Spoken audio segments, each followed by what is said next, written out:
안녕하세요, 여러분. 오늘은 일본의 독특한 문화 중 하나인 혼욕 문화에 대해 깊이 파헤쳐 보겠습니다. 일본의 온천, 그러니까 온센에서 남녀가 함께 목욕하는 이 전통은 수백 년의 역사를 가지고 있고 지금도 일부 지역에서 명맥을 이어가고 있어요. 하지만 이 문화는 단순히 목욕 이상의 의미를 지니고 있으며 일본의 사회적, 역사적, 문화적 배경과 얽혀 있죠. 오늘은 혼욕 문화가 어떻게 시작되었는지, 왜 지금은 점점 사라지고 있는지, 그리고 현대에서는 어떤 모습으로 남아있는지 최대한 사실적이고 상세하게 풀어볼게요. 이 영상은 좀 길어질 거예요. 그러니까 편하게 자리 잡고 온천에 들어가는 기분으로 함께 탐험 시작해봅시다. 먼저 혼욕이 뭔지부터 간단히 짚고 갈게요. 혼욕, 코냐코, 은 말 그대로 남자와 여자가 같은 욕탕에서 함께 목욕하는 걸 의미해요. 일본에서 혼욕은 단순히 목욕 방식이 아니라 온천이라는 자연자원과 일본의 전통적 가치관, 그리고 사회적 관습이 얽힌 독특한 문화로 자리 잡았죠. 이 문화는 언제, 어떻게 시작되었을까요? 자, 시간 여행을 떠나볼게요. 혼욕의 기원은 일본의 가마쿠라 시대로 거슬러 올라갑니다. 이 시기는 일본이 무사계급 중심의 사회로 변모하던 때로 불교의 영향이 강했어요.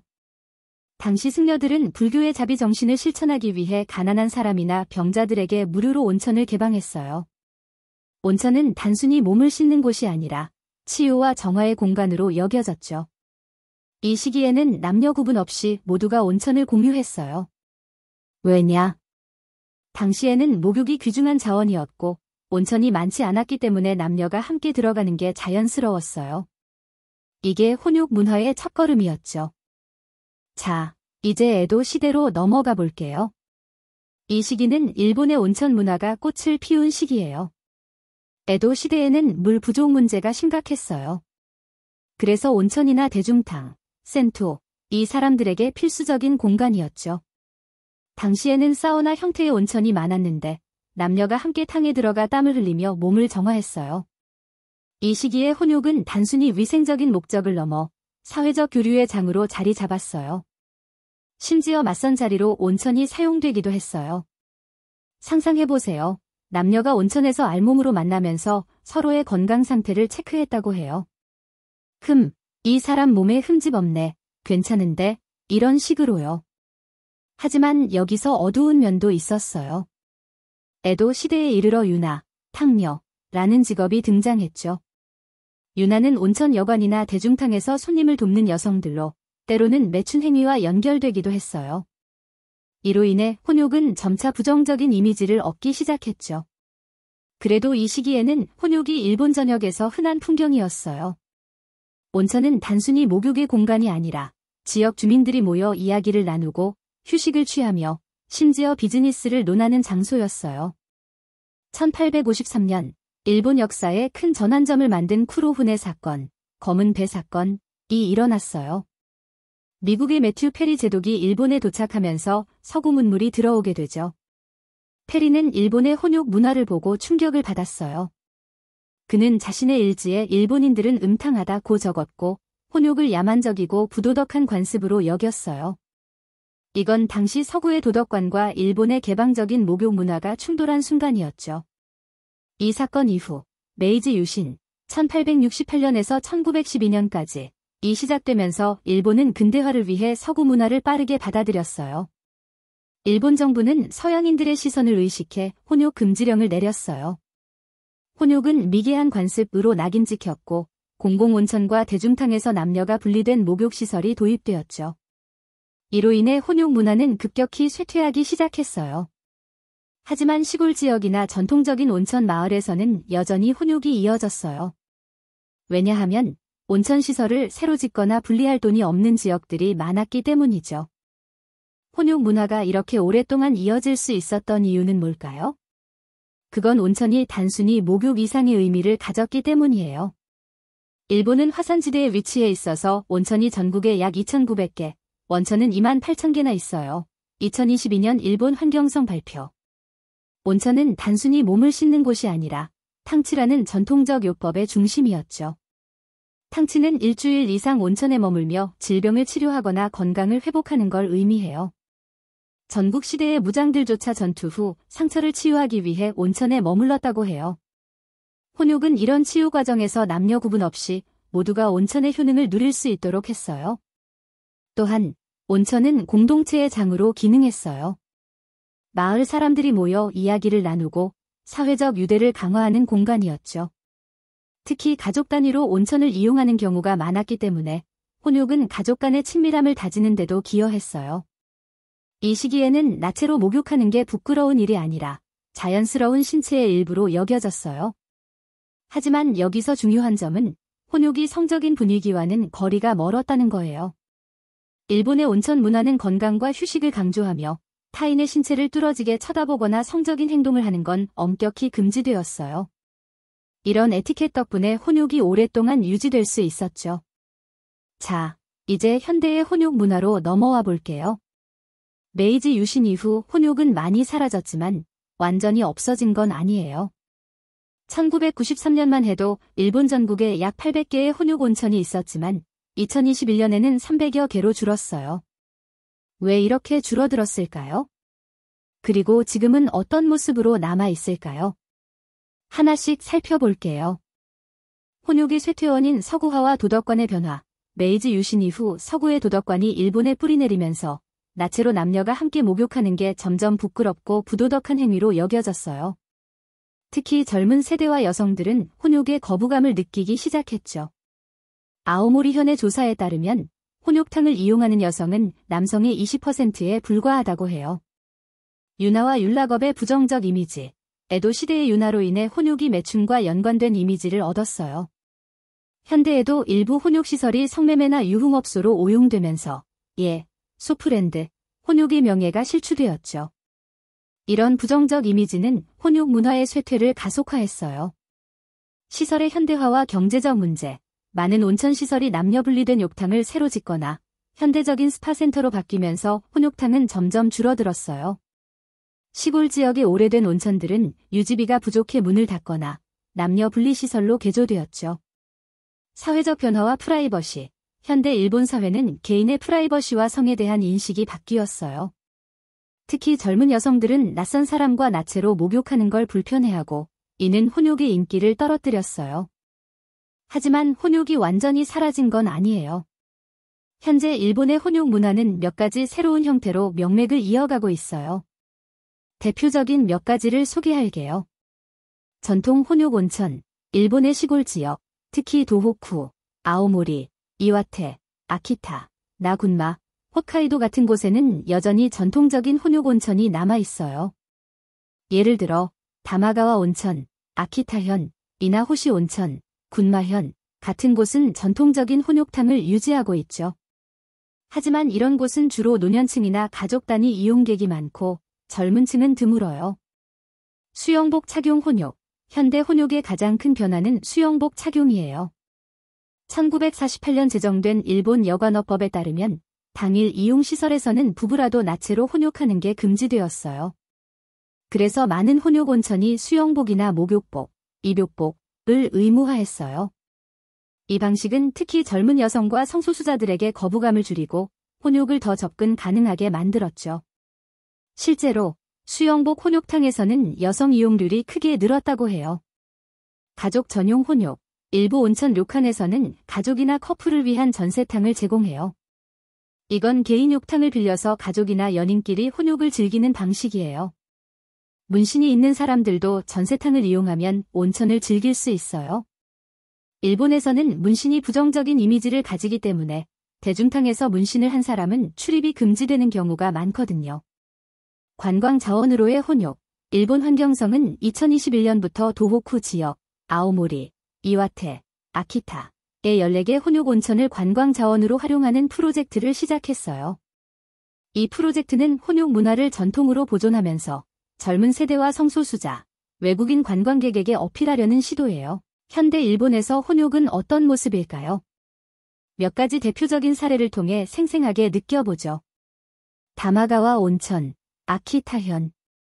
다마가와 온천은 일본에서 가장 유명한 혼욕 온천 중 하나예요. 이곳은 산성천으로 유명하며 치유 효과가 뛰어나다고 알려져 있죠. 여기서는 나체 혼욕이 여전히 허용되지만 여성 이용객을 위해 수건으로 몸을 가리는 게 일반적이에요. 이곳은 주로 노년층과 건강을 챙기려는 사람들이 찾지만 최근에는 외국인 관광객도 늘고 있어요. 유후인 마을 온천. 유후인은 일본 규슈 지역의 대표적인 온천 마을이에요. 한 유튜버가 유후인의 마을 공용 혼욕탕을 방문한 이야기를 들어보면 무인 온천에 120엔을 내고 들어가는데 갑자기 여고생들이 들어와 당황했다고 해요. 이런 소규모 혼욕탕은 시골 지역에서 여전히 운영되며 지역 주민과 관광객이 함께 이용하죠. 수영복 혼욕탕. 도호쿠 지역의 일부 혼욕탕은 수영복 착용을 의무화해 젊은 층과 여성들에게 인기를 얻고 있어요. 예를 들어 도하다 호수 근처의 혼욕탕은 수영복을 입고 들어가며 가족 단위나 커플들이 편안히 즐길 수 있는 환경을 제공해요. 이런 변화는 혼욕 문화를 현대적으로 재해석한 사례죠. 자, 여러분. 여기까지 일본 혼욕 문화의 발생 배경과 현대 모습을 함께 살펴봤어요. 가마쿠라 시대의 치유 공간에서 시작되어 에도 시대의 사회적 교류의 장으로 번성했던 혼욕은 메이지 유신 이후 서구화와 사회적 변화로 쇠퇴했죠. 하지만 도호쿠 지역의 전통 온천, 수영복 혼욕, 전세탕 등 다양한 형태로 명맥을 이어가고 있어요. 일본 정부의 부활 프로젝트와 관광 자원화 노력 덕분에 혼욕은 현대적 감각으로 새롭게 태어나고 있죠. 혼욕은 단순한 목욕이 아니라 일본의 역사, 공동체 정신, 그리고 건강을 중시하는 문화를 담고 있어요. 하지만 이 문화를 즐기려면 에티켓을 꼭 지켜야 해요. 여러분은 혼욕 문화에 대해 어떻게 생각하시나요? 온천에서 남녀가 함께 목욕하는 걸 상상해 보신 적 있나요? 댓글로 여러분의 생각을 나눠주세요. 그리고 이 영상이 도움이 됐다면 좋아요와 구독 버튼 꼭 눌러주세요. 다음 영상에서 또 만나요. 안녕하세요, 여러분. 많은 이야기가 다시 찾아왔어요. 오늘은 일본 역사에서 가장 어둡고 충격적인 주제, 유녀와 인신매매의 끔찍한 세계를 파헤쳐 볼게요. 화려한 기모노를 입은 유녀의 낭만적인 이미지를 떠올리셨다고요? 잠깐, 그건 겉모습일 뿐이에요. 그 이면에는 어린 소녀들이 강제로 끌려가 성노예로 살아야 했던 비극적인 이야기가 숨겨져 있죠.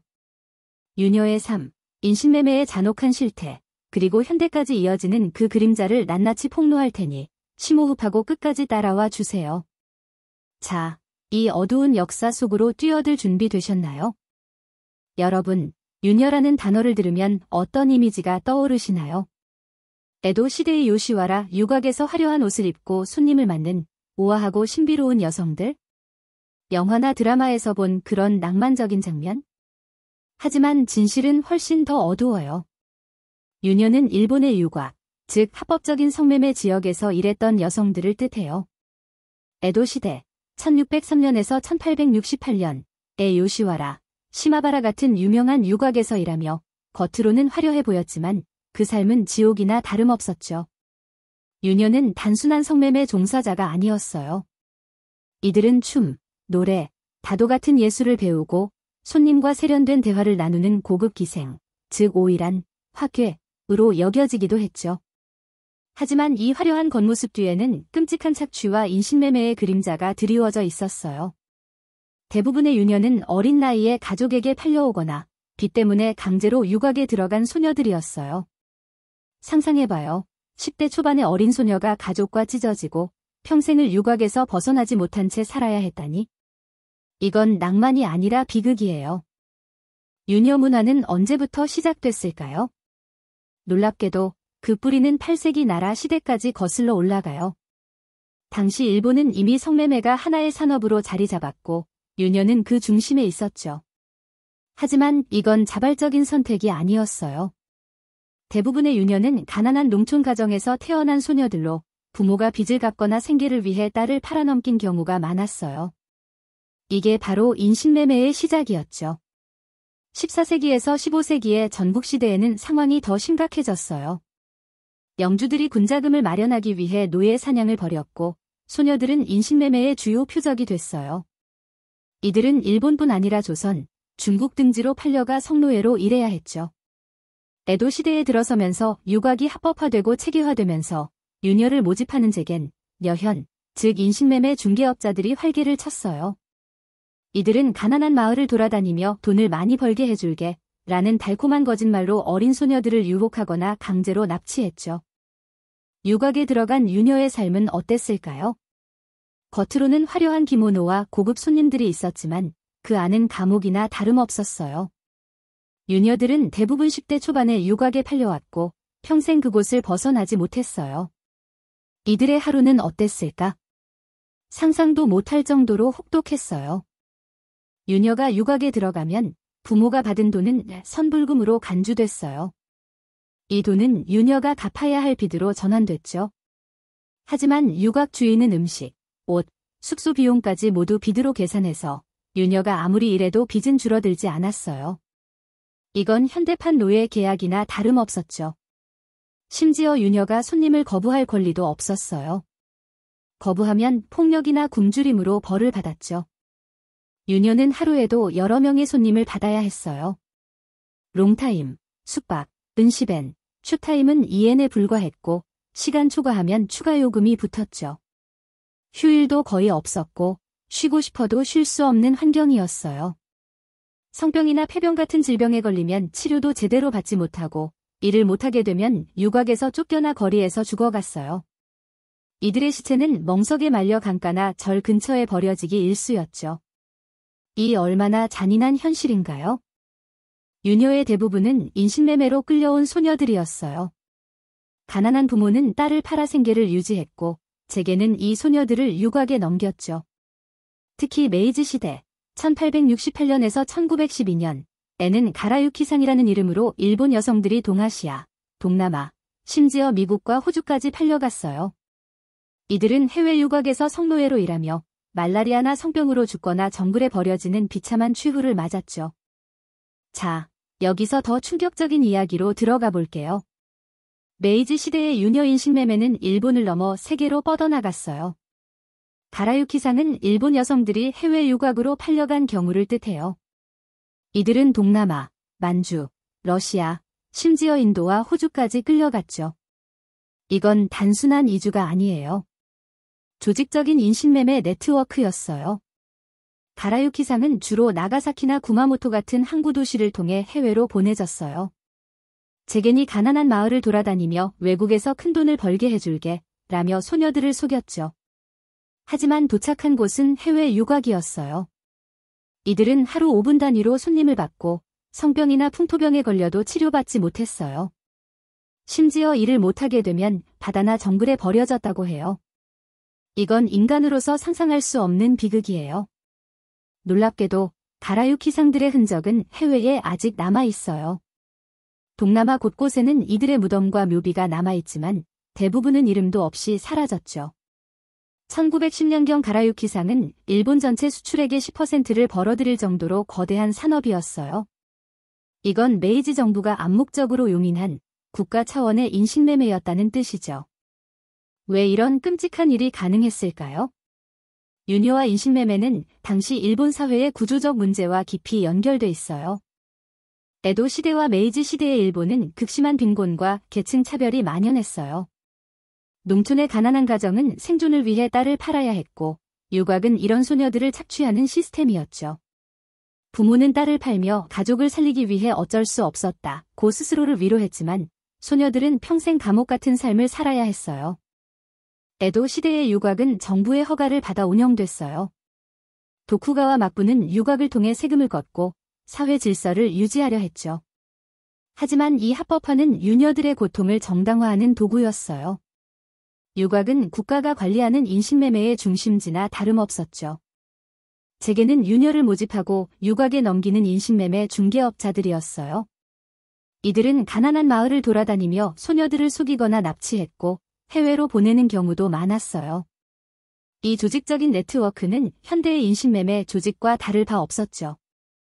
유녀와 인신매매의 비극을 보여주는 몇 가지 사례를 소개할게요. 이 이야기들은 심장이 아플 거예요. 에도 시대 요시와라 유곽에서는 10대 초반의 소녀들이 유녀 견습생, 카무로으로 들어왔어요.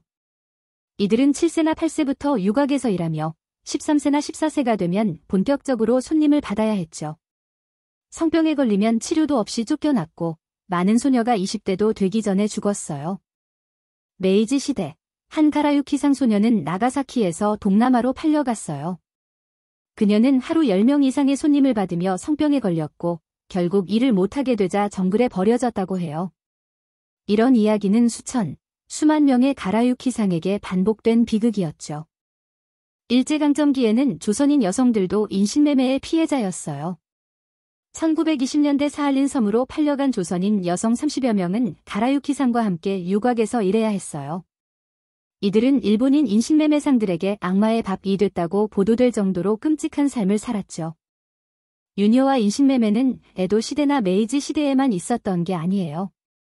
놀랍게도 그 그림자는 현대에도 이어지고 있어요. 일본의 성매매 산업은 여전히 거대해요. 2003년 기준 일본의 성매매 산업은 연간 10조 엔 규모로 추정됐죠. 한국, 태국, 필리핀 등에서 온 여성들이 브로커를 통해 일본 유흥업소로 끌려가고 여권을 빼앗긴 채 강제로 일해야 하는 사례가 많아요. 일본 정부는 이를 방치하거나 소극적으로 대응해왔다는 비판을 받아요. 반대로 일본 여성들이 해외로 원정 성매매를 가는 경우도 늘고 있어요. 2024년 한국에서 일본인 여성 80여 명이 성매매로 적발됐는데 이들은 높은 수익을 노리고 한국으로 왔죠. 이건 가라유키상의 현대판이라고 볼 수 있을까요? 하지만 이들의 선택 뒤에는 경제적 압박과 착취가 얽혀 있어요. 현대 일본은 인신매매 방지를 위한 국제 기준을 충족하지 못한다는 비판을 받아요. 미국 국무부는 일본을 인신매매 방지 최소 기준 미달 국가로 분류했고 피해자 지원 시스템도 부족하다고 지적했죠. 이건 유녀와 가라유키상의 비극이 완전히 끝난 게 아니라는 증거예요. 유녀는 일본 대중문화에서도 자주 등장해요. 영화, 사쿠란이나 드라마에서 오이란의 화려한 모습은 낭만적으로 그려지죠. 하지만 이런 묘사는 유녀의 고통과 인신매매의 잔혹함을 희석시켜요. 이마무라 슈헤이의 다큐멘터리 영화 가라유키상은 이들의 비극을 적나라하게 보여줬어요. 현대 일본인들은 유녀를 역사적 호기심으로 보지만 인신매매의 어두운 역사는 잘 모르는 경우가 많아요. 이건 우리가 이 비극을 잊지 말아야 할 이유죠. 마지막으로 유녀와 인신매매에 대한 몇 가지 충격적인 사실을 공개할게요. 50만 명의 가라유키상, 1920년대까지 약 50만 명의 일본 여성이 해외로 팔려갔고 1억 달러 이상을 벌어들였어요. 버려진 시체, 성병으로 일을 못하게 된 유녀는 강가나 절 근처에 버려졌고 무덤도 없이 사라졌어요. 조선인 피해자, 일제강점기 사할린 섬으로 팔려간 조선인 여성들은 가라유키상과 함께 고통받았어요. 여러분, 유녀와 인신매매의 이야기는 어땠나요? 화려한 유곽의 겉모습 뒤에는 어린 소녀들의 눈물과 고통이 숨겨져 있었어요. 이건 단순한 역사가 아니라 인간의 존엄과 자유를 되새기게 하는 경고예요. 현대에도 인신매매는 사라지지 않았고 우리는 이 비극을 잊지 말아야 해요. 이 영상이 충격적이었다면 좋아요와 구독, 알림 설정 꼭 눌러주세요. 댓글로 유녀와 인신매매에 대한 생각이나 더 알고 싶은 일본 역사 주제를 알려주시면 다음 영상에서 다뤄볼게요. 그럼 다음 어두운 역사 탐험에서 만나요. 안녕. 안녕하세요. 많은 이야기입니다. 오늘은 일본 역사에서 가장 강렬하고 논란이 많은 주제 중 하나, 바로 세푸쿠에 대해 깊이 파헤쳐 볼게요.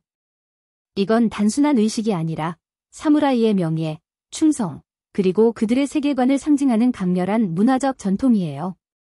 세푸쿠의 역사, 과정, 의미, 그리고 현대적 시각까지 꼼꼼히 다뤄볼 테니 끝까지 함께해 주세요. 자, 그럼 바로 시작합시다. 여러분, 세푸쿠라는 단어를 들으면 어떤 이미지가 떠오르시나요? 아마도 사무라이가 칼을 들고 자신의 배를 가르는 강렬하고도 충격적인 장면이 떠오를 거예요. 맞아요. 세푸쿠는 일본 사무라이 계급이 명예를 지키기 위해 또는 자신의 잘못을 속죄하기 위해 스스로 목숨을 끊는 의식이에요. 일본어로 절복은 말 그대로 배를 자른다는 뜻이죠. 영어로는 종종 하라키리라고도 불리는데 이 두 단어는 사실 같은 행위를 가리킵니다. 하지만 하라키리는 좀 더 직설적인 표현이고 세푸쿠가 공식적이고 의식적인 뉘앙스를 담고 있죠. 세푸쿠는 단순한 자살이 아니에요. 이건 사무라이의 정신, 그들의 부시도, 무사도, 무사의 길을 상징하는 엄숙한 의식입니다. 사무라이가 자신의 명예를 지키거나 주군에게 충성을 다하거나 심지어 치욕을 피하기 위해 선택한 극단적인 행동이었죠. 이 의식은 에도 시대 1603년에서 1868년 뿐만 아니라 그 이전 가마쿠라 시대 1185년에서 1333년부터 이미 일본 무사 문화에 깊이 뿌리내리고 있었습니다.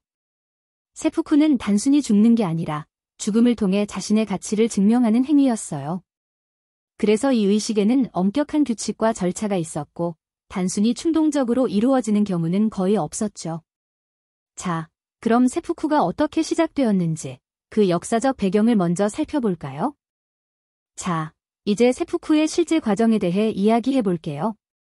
여러분, 이 부분은 조금 강렬할 수 있으니 마음의 준비 부탁드릴게요. 세푸쿠는 단순히 칼로 배를 찌르는 게 아니라 매우 엄격하고 의식적인 절차를 따랐어요. 이 과정은 사무라이의 결의와 정신을 보여주는 중요한 요소였죠. 세푸쿠는 보통 조용하고 격리된 장소, 예를 들어 사찰이나 사무라이의 집안에서 이루어졌어요. 의식을 위해 특별히 준비된 방에는 다다미가 깔리고 흰색 천으로 장식된 제단이 마련되었죠. 흰색은 일본 문화에서 순수함과 죽음을 상징하니까요.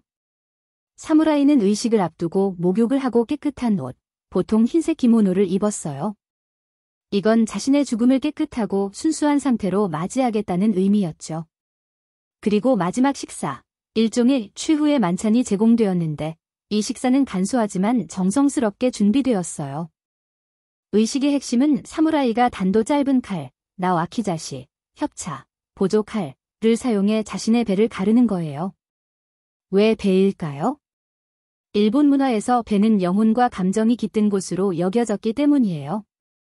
배를 자르는 행위는 자신의 내면을 드러내고 진정한 결의를 보여주는 상징적인 행동이었죠. 사무라이는 다다미 위에 무릎을 꿇고 앉아서 칼을 잡고 배의 왼쪽에서 오른쪽으로 그리고 위로 올리며 L자 모양으로 절개를 했어요. 이 과정은 엄청난 고통을 동반했기 때문에 사무라이의 용기와 인내를 시험하는 순간이었죠. 여기서 중요한 역할을 하는 게 바로 카이샤쿠닌, 개착인이에요. 카이샤쿠니는 사무라이의 고통을 줄여주기 위해 의식의 마지막에 목을 베는 보조자였어요. 이 사람은 대개 사무라이에 가까운 동료나 신뢰받는 친구로 정확하고 빠르게 목을 베어 고통을 최소화하는 역할을 맡았죠. 하지만 카이샤쿠닌의 실력이 부족하면 끔찍한 결과가 될 수도 있었어요. 세푸쿠가 끝나면 시신은 조심스럽게 처리되었고 가족이나 동료들이 그를 기리기 위해 의식을 치렀어요. 일부 경우 사무라이의 머리는 주군에게 바쳐지거나 그의 충성을 기리기 위해 전시되기도 했죠. 세푸쿠는 단순히 죽음의 의식이 아니에요. 이건 사무라이의 세계관, 그들의 명예와 충성의 상징이었죠. 부시도에서는 죽음이 삶보다 더 큰 의미를 가질 때가 많았어요. 사무라이는 자신의 목숨을 주군이나 가문의 명예를 위해 기꺼이 바쳤고 세푸쿠는 그 결의를 가장 극적으로 보여주는 방법이었죠. 당시 사무라이에게 치욕은 죽음보다 더 끔찍한 것이었어요. 전투에서 패배하거나 주군을 배신하거나 심지어 실수로 명예를 실추시키는 것은 사무라이로서의 삶을 끝내는 일이었죠. 세푸쿠는 이런 치욕을 씻고 자신의 명예를 회복하는 방법이었어요. 세푸쿠는 주군에 대한 절대적인 충성을 보여주는 방법이기도 했어요. 예를 들어 주군이 죽으면 그를 따라 세푸쿠를 하는 준시, 순사라는 관습도 있었죠. 이는 주군에 대한 무한한 충성을 상징했지만 에도 시대에 들어서면서 점차 금지되었어요. 에도 시대에는 세푸쿠가 단순히 자발적인 선택이 아니라 막부의 명령으로 강제되는 경우도 많았어요. 이는 사무라이 계급을 통제하고 반역이나 불복종을 억제하는 수단으로 사용되었죠. 이런 점에서 세푸쿠는 사회적 질서를 유지하는 도구이기도 했어요. 세푸쿠는 일본 역사에서 수많은 유명한 사례를 남겼어요. 그중 몇 가지를 소개할게요. 가마쿠라 시대의 영웅 미나모토노 요리토모의 부하들 중 많은 이들이 패배 후 세푸쿠를 선택했어요. 이는 적에게 사로잡히는 치욕을 피하고 자신의 충성을 증명하는 방법이었죠. 가장 유명한 세푸쿠 사례 중 하나는 1703년의 아코 사건이에요. 아코번의 사무라이 47명이 주군의 죽음을 복수한 후 막부의 명령으로 세푸쿠를 했죠. 이들은 충신장으로 불리며 일본에서 충성과 의리의 상징으로 여겨집니다. 현대에도 세푸쿠는 드물게 나타났어요. 가장 유명한 사례는 1970년 일본의 유명 작가 유키오 미시마가 극우적 신념을 위해 세푸쿠를 감행한 사건이에요. 그는 일본의 전통적 가치를 되살리려는 시도로 자위대 기지에서 세푸쿠를 했지만 이 사건은 일본 사회에 큰 충격을 주었죠. 자, 이제 현대적 시각에서 세푸쿠를 어떻게 볼지 이야기해 볼게요. 오늘날 세푸쿠는 더 이상 행해지지 않지만 일본 문화와 역사에서 중요한 부분으로 남아 있어요. 하지만 현대인들에게 세푸쿠는 잔혹하고 이해하기 어려운 관습으로 보일 수 있어요. 세푸쿠는 당시에는 명예의 상징이었지만 오늘날의 윤리적 기준으로는 폭력적이고 잔인한 행위로 여겨집니다. 특히 강제로 시행된 세푸쿠는 개인의 자유와 생명을 억압하는 도구로 비판받죠. 그럼에도 불구하고 세푸쿠는 일본의 무사 문화를 이해하는 데 중요한 열쇠예요.